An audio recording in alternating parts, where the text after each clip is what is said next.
अस्सलाम वालेकुम guys, I hope you are doing well. मैं भी ठीक हूँ। आई होप के आप सबके दिन अच्छे गुजर रहे हैं। और थैंक यू। जब से मैंने सिटीज़नशिप वाला व्लॉग डाला है तो उस पर बहुत सारे क्वेश्चंस आने लगे हैं मुझे कि how long does it take for citizenship, और बहुत सारे ऐसे क्वेश्चंस जिनका आज मैं जवाब देने वाली हूँ। So in this video I will be sharing my experience with you all. मैंने सोचा कि एक वीडियो बना देती हूँ about new people who are coming to the UK, और जो वीज़ा अप्लाई कर रहे हैं, और some people are confused कि हम UK में आ तो गए हैं लेकिन अब क्या करना चाहिए। तो I'm gonna share my journey with you all. मेरी जर्नी स्टार्ट हुई थी 5-6 साल पहले in 2018. So I'm gonna do a little bit introduction of myself that my name is Alishba. अगर आप लोग मुझे सब्सक्राइब किए हुए हो और आपने मेरी वीडियोस कंटिन्यूस देखी है या आप मेरी वीडियोस देखते हो तो आप सबको पता होगा लाइफस्टाइल मेरा और सब कुछ। फैमिली के साथ इधर यूके में रहती हूँ, और जो है मुझे यूके में 5 साल हो गए, और उसके बाद हमने सिटीज़नशिप अप्लाई किया और फिर हमें अल्हम्दुलिल्लाह मुझे सिटीज़नशिप मिल गई। That's all. To be honest, I live with a very nice family in the UK who is very supportive. मेरी जर्नी अल्हम्दुलिल्लाह थोड़ी मतलब स्मूथ गुजरी। अल्हम्दुलिल्लाह it was smooth as compare to others. There might be other people उनकी journey मुझसे भी ज़्यादा स्मूथ हो।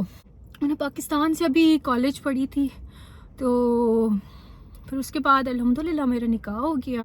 इन पाकिस्तान जब निकाह हुआ तो आप ऑब्वियसली वीज़ा के लिए अप्लाई करते हो। मेरे हस्बैंड ने वीज़ा के लिए अप्लाई किया और उसमें आपको बहुत सारी चीज़ें करनी पड़ती हैं। आपको आइल्स देना पड़ता है which is very simple, A1 जो कि बिल्कुल बेसिक इंग्लिश है। उसके लिए आपको डरने की कोई ज़रूरत नहीं है। इवन तो अगर आप अपनी कंट्री में अच्छी स्कूल में पढ़े हो और अगर आप इंग्लिश के बारे में पैशनेट हो, यू आर कॉन्फिडेंट, आपकी इंग्लिश फिर अच्छी होगी।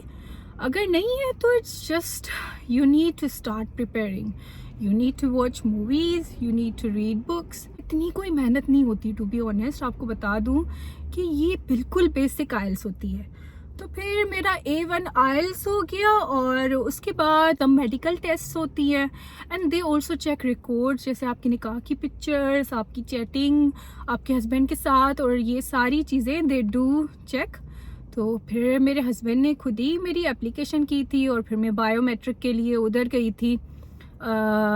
फिर उधर सारा प्रोसीजर हो गया। अल्हम्दुलिल्लाह मेरा निकाह हुआ था अगस्त में, फिर मेरी आ गई आई थिंक वीज़ा आ गया था जनवरी तक एक्चुअली।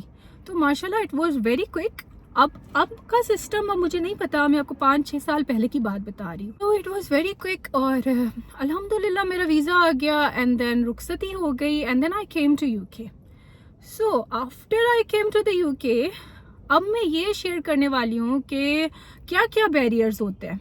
जाहिर बात है आप एक मुल्क छोड़ के आ रहे हैं, पाकिस्तान छोड़ के आ रहे हैं, अपनी फैमिली छोड़ के आ रहे हैं, अपनी लैंग्वेज छोड़ के आ रहे हैं, अपना कल्चर, हर चीज़ आप छोड़ के आ रहे हो। ऑब्वियसली चीज़ें स्मूथ नहीं होती, हर किसी के लिए नहीं होती।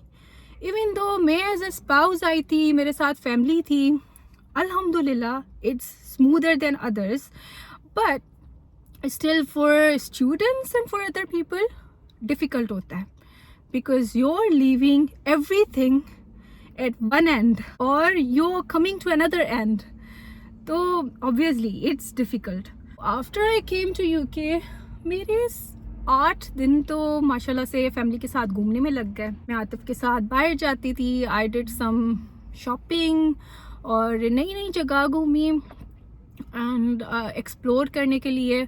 1 मंथ बाद I started missing my family, I start my back home, missing my back home, और मतलब हर चीज़ में मुझे मुश्किल लग रही थी। Even though my in-laws were very supportive. तो फिर उसके बाद you know I am the person who can't sit quietly at one place. I like exploring, I like to explore, I can't sit calm at one place. तो फिर I started thinking about कैसे manage करना है मेरी life को आगे, like you want to do something, because मैंने college अभी पढ़ी थी तो मुझे स्टडीज़ भी करनी थी, मुझे जॉब भी करनी थी, मुझे हर चीज़ लर्न करनी थी। आहिस्ता आहिस्ता टाइम के साथ सारी चीज़ें आ जाती हैं अगर आप डिटर्मिन्ड हो किसी चीज़ के लिए। तो मैं इधर आ गई, फ्री बैठी थी। I started thinking about doing job और स्टडीज़। तो फिर मैंने नेशनल इंश्योरेंस नंबर के लिए अप्लाई किया। तो NI number, if you are looking for jobs in the UK you need to have NI number, national insurance number. तो आपको नेशनल इंश्योरेंस अप्लाई करना है, वो मैंने अप्लाई किया। उसके बाद मैंने प्रोविजनल ड्राइविंग लाइसेंस अप्लाई किया, वो कॉल करके अप्लाई करना होता है, तो वो किया। और आपने तीसरी चीज़ ये करनी है कि आपने TP के साथ रजिस्ट्रेशन करनी है। NHS नंबर आपके लिए ज़रूरी है, तो वो आपने कर दिया। आपने प्रोविजनल ड्राइविंग लाइसेंस अप्लाई कर दिया। और चौथी चीज़, आपने बैंक अकाउंट खुलवाना है। इधर बैंक अकाउंट आपने तब खुलवाना है जब आपके साथ प्रॉपर डॉक्यूमेंट्स एंड लेटर्स हों। तो after you receive your NI number and provisional driving licence number, फिर आप जाओगे बैंक के पास फॉर योर बैंक अकाउंट। तो फिर मैंने वही किया था। After that, what did I do? I started applying for jobs. It takes time, but then it's all worth it because you can't sit quietly in the UK. You have to have an active mind. You have to have a clever mind. So some people can stay at one place, but this is not me. I wanted myself to be learning everything because I've come to a new country. So it's like बच्चे जैसे school में जाते हैं, ठीक है, जब आप start करते हो अपनी स्कूलिंग तो एवरीवन इज़ न्यू देयर, वैसे ही फीलिंग आई थी मुझे। तो फिर उसके बाद मैंने जॉब्स के लिए अप्लाई करना स्टार्ट किया और फिर I got registered with an agency में जाने के बाद मुझे मेकअप और ये चीज़ों का शौक़ पड़ गया। तो आई डिड अ कोर्स। यहाँ पे फाइनेंसिंग सिस्टम्स बहुत अच्छे हैं। तो फिर मैंने एक मतलब जॉब में आने के बाद I did a course on beauty.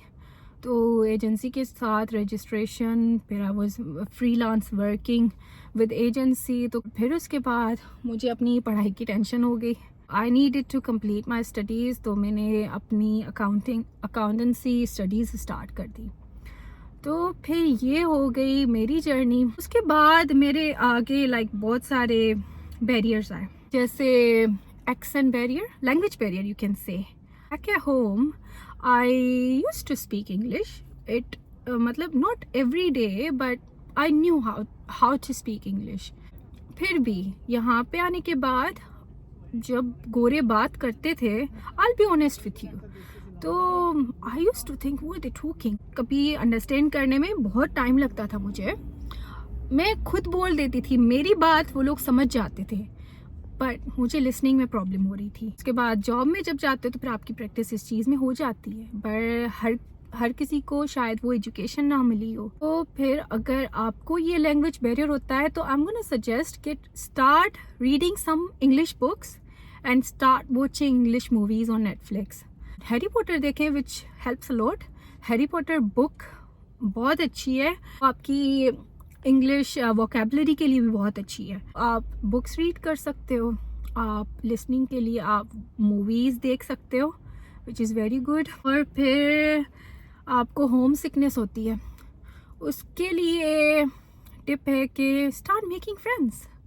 There are very nice people in UK। मेरी बहुत अच्छी फ्रेंड्स हैं। मुझे फ्रेंड्स बनाने में इतना टाइम नहीं लगा था द UK में, because of my family.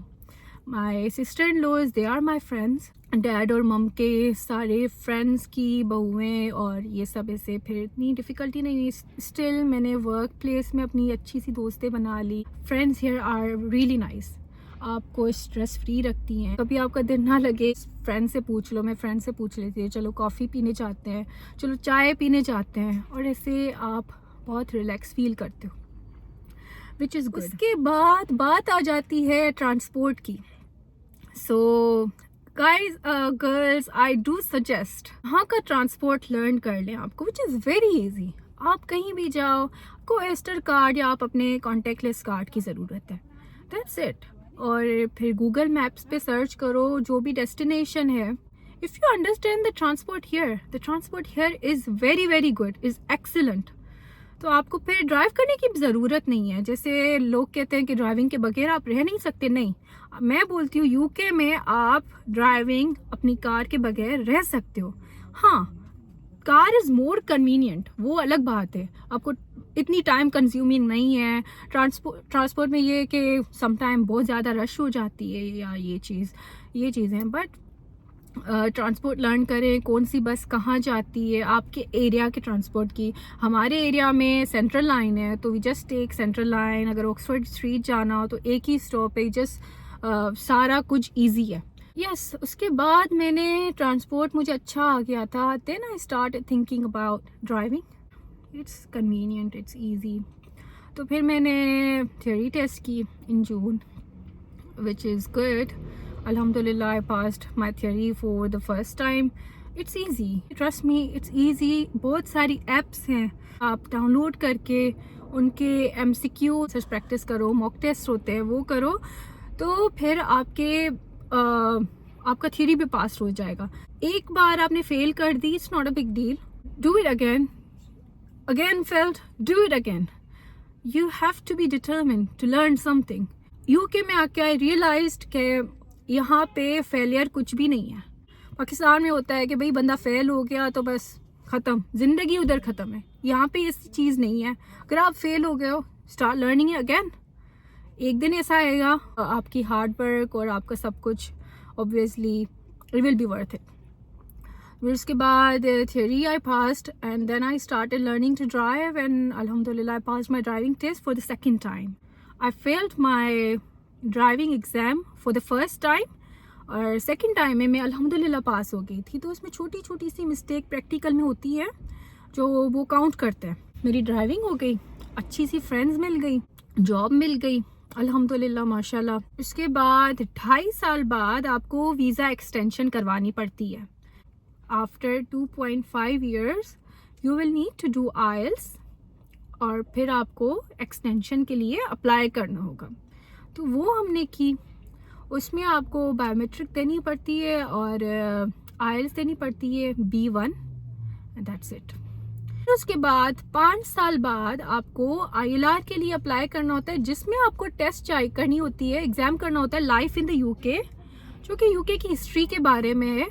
I don't like history but somehow I passed it, क्योंकि यहाँ पे एप्स जो हैं गूगल एप्स बहुत अच्छी है। ड्राइविंग थ्योरी की तैयारी मैंने पूरा बुक पढ़ के की थी, पर लाइफ इन द यूके की तैयारी I couldn't be bother reading the whole book. I did my preparation with the help of an app और अल्हम्दुलिल्लाह वो भी पास कर दिया। एंड देन आफ्टर ILR आपका टाइम लगाता है, I think mine took around 2-3 months।